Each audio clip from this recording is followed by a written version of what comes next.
It's Thursday, June 19th. This is Today in the Sioux, our daily podcast from SOOtoday.com, brought to you by Outspoken Brewing, featuring Dollar Wings on Wednesdays and live music 9 to 11 each and every Friday night. Outspoken Brewing, 350 Queen Street East. A heavy police presence was reported at an apartment building in the 700 block of Pine Street earlier this morning. Police releasing few details other than to say that the scene was secure and that officers were on scene as part of an ongoing investigation. Meantime, Sioux police confirming a sudden death is being investigated at Bellevue Marina, a few hundred meters from where a submerged vehicle was found yesterday. The public was advised of a heavy police presence at the marina around 10:30 yesterday morning. Officers with the Sioux police were on scene near an orange tarp along the east side of the pier. Kenneth Armstrong was on scene yesterday and has more details in his story on site right now. The Sioux Police Service is asking for the help of the public to find a missing 52-year-old. Scott Devlin was last seen June 17th around 8:30 in the morning in the 700 block of Pine Street. Devlin was wearing a black long-sleeve shirt, reflective vest, black pants, black ball cap, and running shoes, and has tattoos of a panther and the word sinner on one arm and the word saint on the other. Anyone with information is asked to contact Sioux Police. A handful of protesters gathering outside of Garden River First Nation yesterday to show their disapproval of how a multi-million-dollar treaty settlement for past compensation is being handled by chief and council.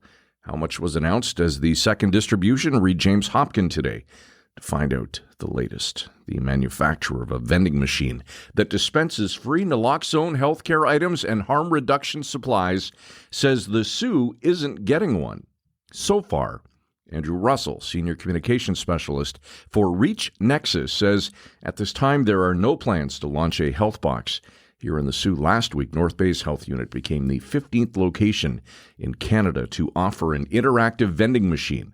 Read our story right now to see exactly what can be found inside a healthbox. The province is working to shift focus when it comes to the Northern Ontario Heritage Fund Corporation. The provincial government is looking to prioritize investments that protect northern industries and jobs, mitigating the impacts of trade disruptions and securing new opportunities for the long-term prosperity of the northern economy.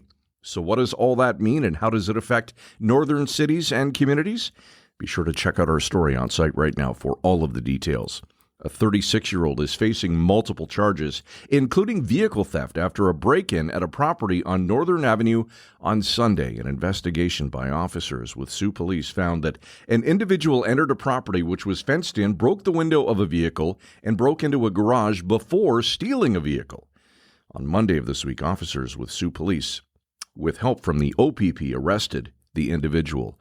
Bronston Berry is now facing a number of charges. Sioux and area weather, a mix of sun and cloud today, 21 the high. Cloudy tonight, low 11, and sun and cloud tomorrow as we get set for the weekend with a high of 22 degrees. That's all for today in the Sioux. Be sure to download and subscribe wherever you get your favorite podcast to make sure that you never miss an episode of this podcast. Today's show, as always, produced by Derek Turner. Today in the Sioux, brought to you by Outspoken Brewing, located at 350 Queen Street East. Thanks for listening today. Have a great Thursday. We'll talk to you tomorrow.